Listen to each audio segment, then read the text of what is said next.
रहेला दिली उहो कमाल ठिकादारी में अगिया लगल बा जवानी में भतार सुतेला खरिहानी में अगिया लगल बा जवानी में भतार सुतेला खरिहानी में। Recording by A to Z ढाका।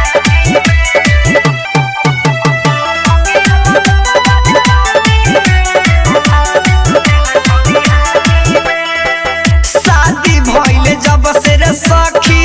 रहे नहीं पास में चढ़ली जवानी रतिया कटेला उपास में शादी भइल जब से रे सखी रहे नहीं साथ में चढ़ली जवानी रतिया कटेला उपास में केकरा से कही केकरा ला रही बानी बड़ी परेशानी में अगिया लगल बा जवानी में भतार सुतेला खरिहानी में अगिया लगल बा जवानी में भतार सुतेला खरिहानी में।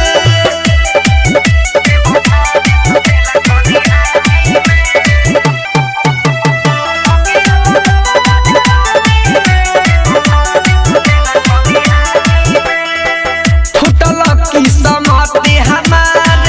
कैसन मिलल मरद रे सखी रे भतार न बुझे मेहदी के दर्द रे फुटल किस्मते हमार कैसन मिलल मरद रे सखी रे भतार न बुझे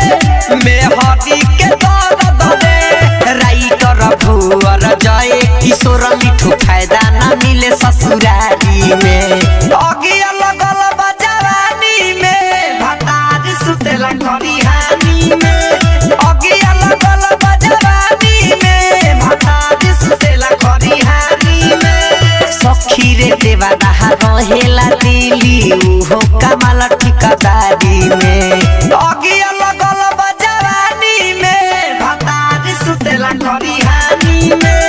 अगिया लगल बा जवानी में भतार सुतेला खरिहानी में। Recording by A to Z Dhaka.